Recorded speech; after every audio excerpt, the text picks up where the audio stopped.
আলহামদুলিল্লাহ দীর্ঘ 22 বছর পর আমাদের প্রিয় নেতা রাজশাহীর ঐতিহাসিক মাদ্রাসা ময়দানে উপস্থিত হতে পেরেছেন। আমরা করতালি দিয়ে তাকে অভিনন্দন জানাবো।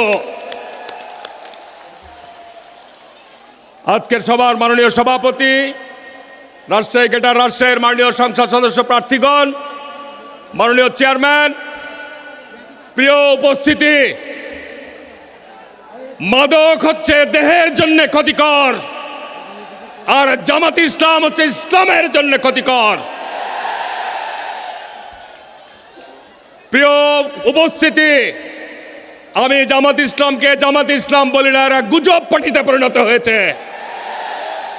আল্লাহ পাক পবিত্র কোরআনে বলছেন, হত্যাকাণ্ডের চাইতেও ফিতনা হচ্ছে গুরুতর অপরাধ। আজকে জামাত ইসলাম যে গুজব ছড়িয়ে বেড়াচ্ছেন, আল্লাহ রসুল বলছেন তোমরা গুজব থেকে সাবধানে থাকো। সুতরাং তাদের অপপ্রচার, তাদের এই বিভ্রান্তিমূলক যে অপপ্রচার, এর থেকে আপনারা বেঁচে থাকবেন। আমি আজকে পার্টির চেয়ারম্যানকে এটুকু বলতে চাই, আমরা আমাদের নেত্রীকে হারিয়েছি। আমাদের নেত্রী ছিল এই অঞ্চলের শুধু নয়, বাংলাদেশের অভিভাবক। আজকে তাকে জানাজার দিন উপস্থিত ছিলাম, সেই দিন দেখেছেন আন্তর্জাতিক গণমাধ্যম বলছে সারা পৃথিবীর মধ্যে সমগ্র মুসলিম বিশ্বে এত বড় জানাজা অতীতে আর কাউরে হয় নাই। ৭৫ পর জিয়াউর রহমান যেমন সংকটময় দেশকে একটি শান্তিময় দেশে পরিণত করেছিলেন, আজকে সারা দেশের মানুষ অধীর আগ্রহে অপেক্ষায় আছে।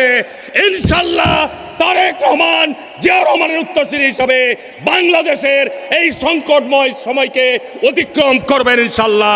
ধন্যবাদ রাজশাহী মাদ্রাসা মাঠের জনতাকে, ধন্যবাদ আজকের মাননীয় চেয়ারম্যানকে। আমন্ত্রণ থাকলো, দাওয়াত থাকলো চাঁপাইনবাবগঞ্জে আপনার।